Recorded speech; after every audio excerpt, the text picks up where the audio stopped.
സംസ്ഥാനത്ത് അതിഭീകരമായ തോതിൽ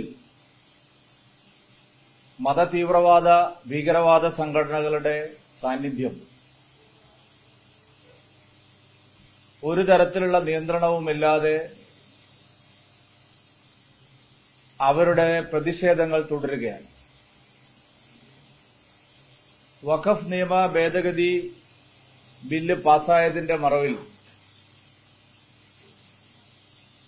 നിരോധിത ഭീകരവാദ സംഘടനകൾ സംസ്ഥാനത്ത് അവരുടെ പ്രചാരണം ശക്തിപ്പെടുത്തിയിരിക്കുകയാണ്. ഇന്നലെ ഏറ്റവും ഒടുവിൽ വന്ന ഉദാഹരണം കോഴിക്കോട് വിമാനത്താവളം ഉപരോധിക്കാൻ ജമാഅത്തെ ഇസ്ലാമിയുടെ ആഭിമുഖ്യത്തിൽ മതഭീകരവാദികളെല്ലാവരും ഒരുമിച്ച് ചേർന്ന് വലിയൊരു നീക്കം നടത്തുകയുണ്ടായി. നമ്മുടെ രാജ്യത്തെ ഒരു കാതലായ പ്രശ്നവുമായി ബന്ധപ്പെട്ട് പ്രതിഷേധ പ്രകടനങ്ങൾ സംഘടിപ്പിക്കാൻ ജനാധിപത്യപരമായി എല്ലാവർക്കും അവകാശമുണ്ട്. എന്നാൽ ഇന്നലെ നടന്നത് ജനാധിപത്യപരമായ ഒരു പ്രതിഷേധമല്ല. ആ പ്രകടനത്തിലുടനീളം പ്രദർശിപ്പിക്കപ്പെട്ട ചിത്രങ്ങളും ഉയർത്തപ്പെട്ട മുദ്രാവാക്യങ്ങളും ഈ രാജ്യത്തിനെതിരായി നിലകൊള്ളുന്ന ആഗോളതല ഭീകരവാദ സംഘടനകളുടെ സന്ദേശമായിരുന്നു.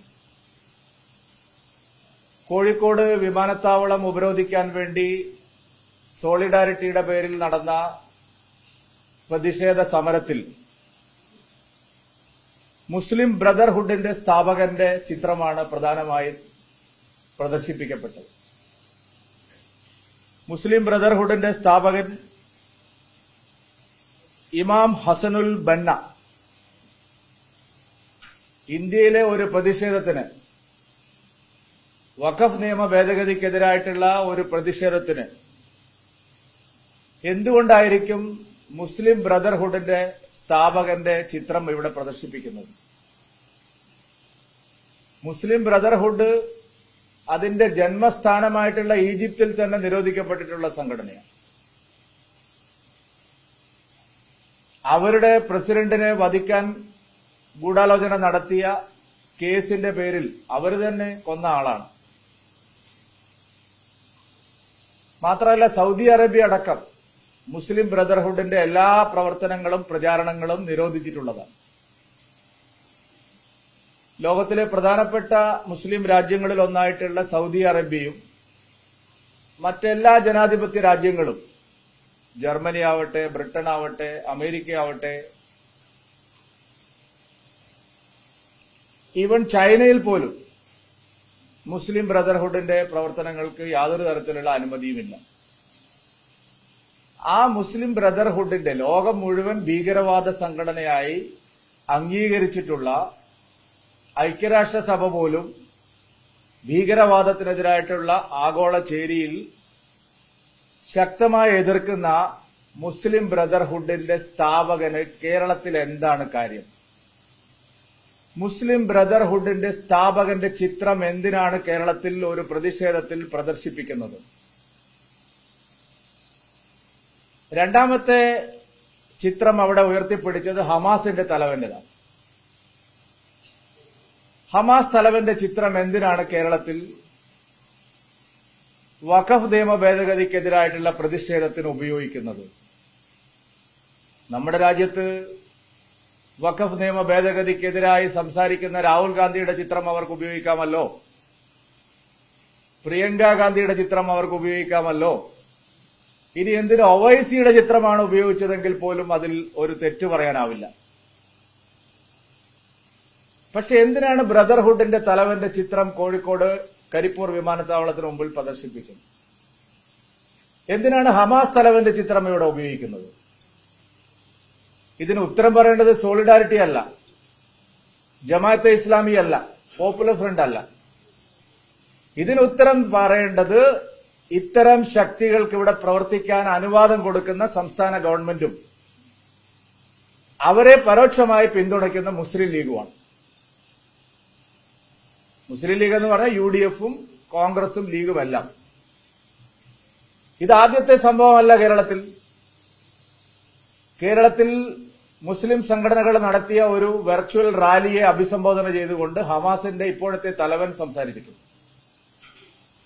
കേരളത്തിൽ നടക്കുന്ന എല്ലാ പ്രതിഷേധങ്ങളിലും, അത് CAയുടെ പേരിലുള്ളതായാലും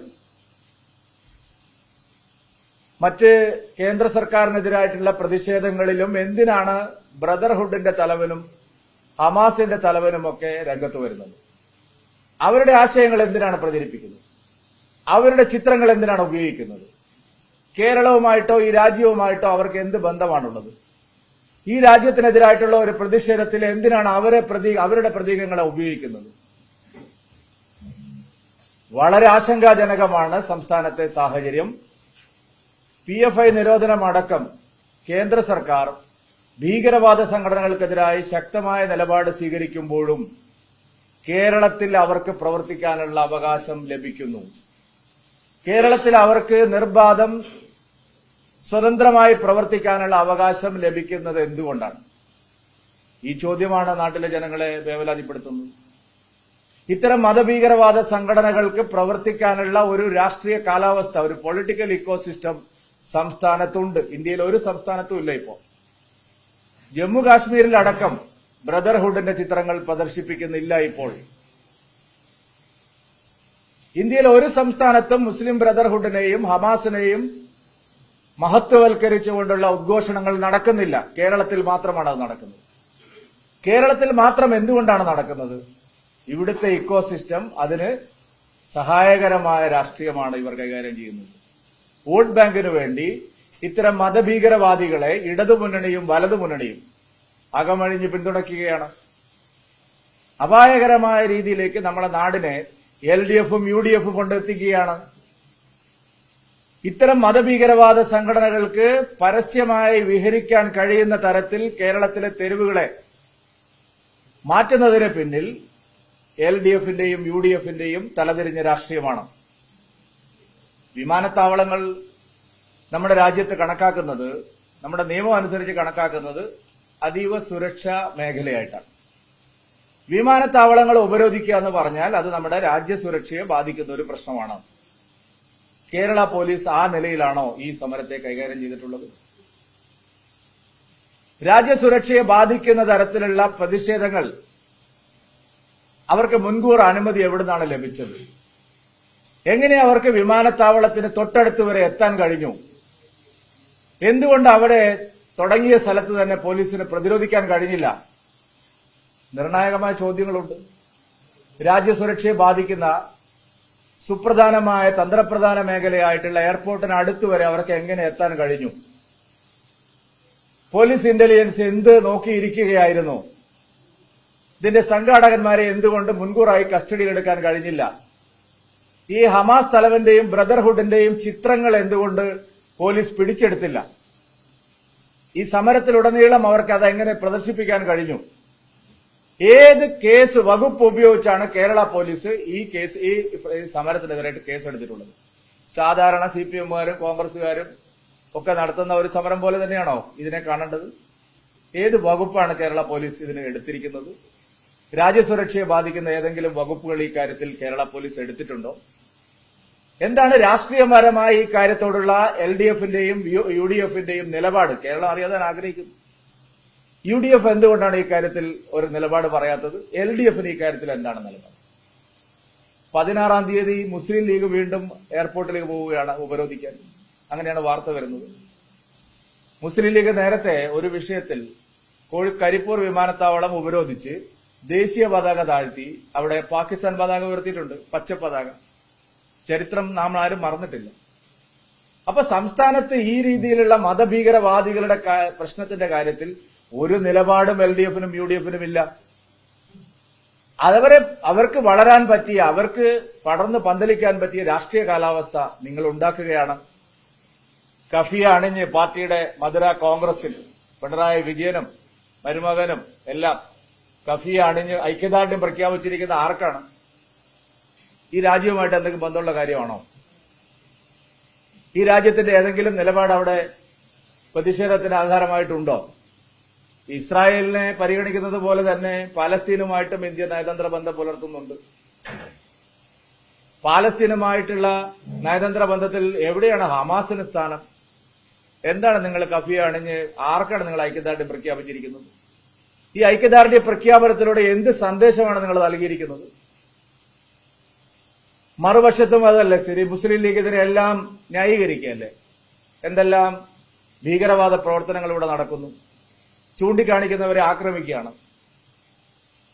കുട്ടികളാരും വാക്സിൻ എടുക്കാൻ പാടില്ല എന്നുള്ള ഫത്വ പരിഷ്കൃത സമൂഹമായിട്ടുള്ള കേരളത്തിൽ നടക്കുന്നു. മുസ്ലിം ലീഗ് അതിനെ ചോദ്യം ചെയ്തിട്ടുണ്ടോ ഇതുവരെ? ഇന്ത്യയിൽ ഏറ്റവും കുറഞ്ഞ ശതമാനം വാക്സിനേഷൻ രേഖപ്പെടുത്തിയിരിക്കുന്ന ജില്ലയായിട്ട് കേരളത്തിലെ ഒരു ജില്ല മലപ്പുറം ജില്ല. മലപ്പുറം എന്ന് പറയുമ്പോഴേക്കും ആൾക്കാർക്ക് ഭയങ്കര പ്രശ്നമാണ്, എന്തോ വലിയ അപരാധം കാണിച്ചു. വാക്സിനേഷനെതിരായിട്ടുള്ള വലിയ സമരങ്ങൾ അവിടെ നടക്കുന്നു. വീട്ടിൽ തന്നെ പ്രസവിക്കണം എന്നുള്ള നിർബന്ധം ഫത്വകൾ പുറപ്പെടുവിക്കുന്നു. ഇതെല്ലാം നമ്മുടെ നാട്ടിൽ വളരുകയാണ്. മതേതര പാർട്ടിയാണ് ഞങ്ങളെന്നാണ് ലീഗുകാർ പറയുന്നത്. താങ്കളാണ് ഏറ്റവും വലിയ മതേതരത്വത്തിന്റെ ആളെന്ന്. എന്നാൽ താങ്കൾ ഒരക്ഷരം പറഞ്ഞിട്ടുണ്ടാവും. വാക്സിനേഷൻ തടയണം, കുട്ടികൾ വാക്സിൻ എടുക്കരുത്. കോവിഡ് കാലത്ത് പോലും പറഞ്ഞു. ഇപ്പൊ കൊച്ചുകുട്ടികളുടെ പ്രതിരോധ വാക്സിൻ തടയണമെന്നുള്ള വലിയ ക്യാമ്പയിൻ നടക്കുന്നു. ലീഗ് എന്ത് പറഞ്ഞു അതിനെ പറ്റിയിട്ട്? മറ്റുള്ളവരുടെ പേരിൽ പിന്നെ കുതിര കയറുന്ന ആളുകൾ ആരെങ്കിലും ലീഗിന്റെ ഒരു നേതാവിനോട് ചോദിച്ചിട്ടുണ്ടോ? വാക്സിൻ തടയണം എന്നുള്ള കർശനമായിട്ടുള്ള ഫത്വ ശക്തമായിട്ട് നടക്കുമ്പോ പാണക്കാട് തങ്ങൾ ഒരക്ഷരം പറഞ്ഞിട്ടുണ്ടോ വാക്സിൻ കുട്ടികളെല്ലാം എടുക്കണം? ഈ പരിഷ്കൃത കാലത്ത് വീട്ടിൽ തന്നെ പ്രസവിക്കണം. വീണ ജോർജ് തന്നെ പറഞ്ഞു 700 പേർ പ്രസവം നടന്നു, 1638 ഉണ്ടെന്നാണ് മാധ്യമങ്ങൾ പറയുന്നത്. ഒരു കൊല്ലം. പാണക്കാട് തങ്ങൾ ഒരക്ഷരം ശബ്ദിച്ചിട്ടുണ്ടോ? എന്തുകൊണ്ടാണ് അവർക്ക് ഏറ്റവും സ്വാധീനമുള്ള ഒരു ജില്ലയിൽ ഇത്തരം പ്രതിലോമകരമായ പ്രവർത്തനം നടക്കുമ്പോൾ അതിനെതിരെ സംസാരിക്കാൻ പറ്റാത്തത്? മതഭീകരവാദ സംഘടനകളുടെ തടവറയിലാണ് കേരളത്തിലെ രണ്ട് മുന്നണികളും, ഇടതും വലതും. തെരഞ്ഞെടുപ്പിൽ ലാഭം ഉണ്ടാക്കാൻ വേണ്ടിയിട്ട് ഇത്തരം വിധ്വംസക ശക്തികളെ അവർ പ്രോത്സാഹിപ്പിക്കുകയാണ്. ഒളിഞ്ഞും തെളിഞ്ഞും മതഭീകരവാദികൾ ഇവിടെ പ്രവർത്തിക്കുകയാണ്. PFI നിരോധനത്തിന് ശേഷവും സംസ്ഥാനത്ത് അവരുടെ സ്ലീപ്പിംഗ് സെല്ലുകൾ പ്രവർത്തിക്കുന്നു. അവർക്ക് എല്ലാ സൗകര്യവും ലഭിക്കുന്നു. ഒരു അന്വേഷണവും കേരള പോലീസ് നടത്തുന്നില്ല. അതിനുശേഷം NIA വന്ന് പല ആളുകളെ ഇവിടുന്ന് കസ്റ്റഡിയിലെടുത്ത് കൊണ്ടുപോയി. കേരള പോലീസ് അറിഞ്ഞിട്ടേയില്ല. PFI നിരോധനത്തിന് ശേഷം സംസ്ഥാനത്ത് നിർബാധം അവരുടെ പ്രവർത്തനം നടക്കുന്നു എന്നുള്ള കാര്യം കേരള പോലീസ് അറിഞ്ഞിട്ടേയില്ല. NIA വന്നിട്ട് പലയിടത്തുനിന്നും ആളുകളെ കസ്റ്റഡിയിലെടുക്കുന്നു. കേരള പോലീസ് അവരെ ഷീൽഡ് ചെയ്യണം, അവർക്ക് പ്രതിരോധം തീർക്കുകയാണ്. രാഷ്ട്രീയമാണ് ഇതിന് കാരണം. മാർക്സിസ്റ്റ് പാർട്ടി മുസ്ലിം ലീഗിനോട് മത്സരിക്കുകയാണ്. കഴിഞ്ഞ ലോക്സഭാ തെരഞ്ഞെടുപ്പിലെ പരാജയത്തിന് ശേഷം വോട്ട് ബാങ്ക് സൃഷ്ടിക്കാൻ, രാഷ്ട്രീയ ലാഭം ഉണ്ടാക്കാൻ ലീഗുമായിട്ട് മത്സരിക്കുക. LDFും UDFും നിർലജ്ജം മതഭീകരവാദികളെ പ്രോത്സാഹിപ്പിക്കുകയാണ്. കേരളത്തെ സംബന്ധിച്ചിടത്തോളം ഞങ്ങൾ ആവർത്തിച്ച് നൽകുന്ന മുന്നറിയിപ്പുകളെല്ലാം ശരിയാണെന്ന് തെളിഞ്ഞിരിക്കുകയാണ്. അല്ലാതെ ഇവിടെ ബ്രദർഹുഡിന് എന്താ കാര്യമിരിക്കുന്നു? ഹമാസിന് എന്താ ഇവിടെ കാര്യമിരിക്കുന്നു? അതുകൊണ്ട് കർശനമായ നടപടി ഇത്തരം നീക്കങ്ങൾക്കെതിരെ നടത്താൻ സർക്കാർ തയ്യാറാവണം. ഇപ്പോഴെടുത്തിരിക്കുന്ന ദുർബലമായ വകുപ്പുകൾ ഉപയോഗിച്ചുള്ള കേസുകൾ പോരാ. രാജ്യദ്രോഹ കുറ്റം ചേർക്കണം. ലോകം മുഴുവൻ നിരോധിച്ച ഭീകരവാദ സംഘടനകൾക്ക് ഇവിടെ എന്താണ് സ്ഥാനമെന്ന് സംസ്ഥാന സർക്കാർ വ്യക്തമാക്കണം. അവർക്കെതിരെ എന്ത് നടപടിയാണ് നിങ്ങൾ എടുത്തത്? പോലീസിന്റെ ഭാഗത്ത് വീഴ്ചയുണ്ടായിട്ടുണ്ടെങ്കിൽ കർശനമായ നടപടി ഉണ്ടാവണം. എന്തുകൊണ്ട് ഈ ചിത്രങ്ങൾ സമരത്തിലുടനീളം പ്രദർശിപ്പിക്കപ്പെട്ടു? എന്തുകൊണ്ട് ഉത്ഭവസ്ഥാനത്ത് തടയാൻ കഴിഞ്ഞില്ല? എന്തുകൊണ്ട് മുൻകരുതൽ നടപടികൾ സ്വീകരിച്ചില്ല? ഇക്കാര്യത്തെ സംബന്ധിച്ച് സർക്കാർ പിണറായി വിജയൻ അവരുടെ നിലപാട് വ്യക്തമാക്കണം.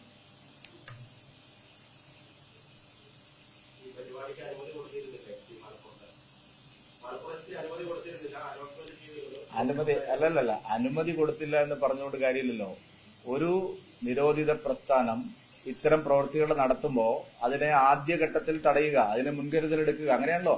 അനുമതി നിശ്ചയിച്ചു എന്ന് പറഞ്ഞിട്ട് പ്രസ്താവന ഇറക്കിക്കൊണ്ട് കാര്യമില്ലല്ലോ. മലപ്പുറം SP എന്താണ് മുൻകരുതൽ നടപടിയെടുത്തത്?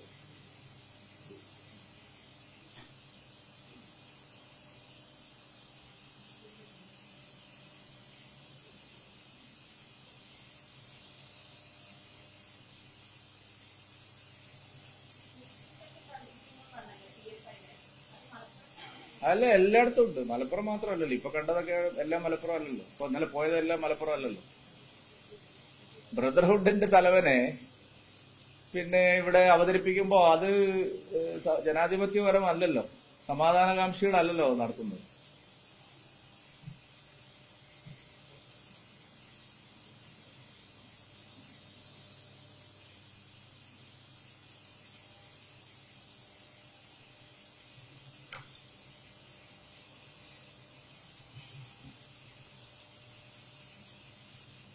ഓക്കെ,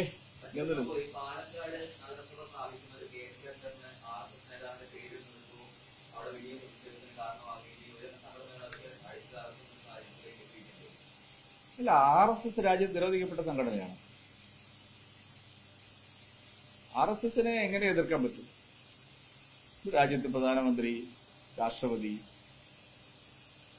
ഈ രാജ്യത്ത് സുപ്രധാനമായ സ്ഥാനങ്ങളിലെല്ലാം ഇരിക്കുന്ന വ്യക്തികളെല്ലാം RSSകാരാണ്.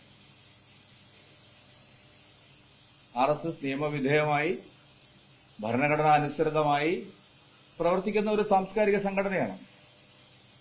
DYFIക്കാർക്ക് യൂത്ത് കോൺഗ്രസുകാർക്കോ അത് മനസ്സിലായില്ലെങ്കിൽ അവരുടെ നേതാക്കൾ അത് പറഞ്ഞു കൊടുക്കണം.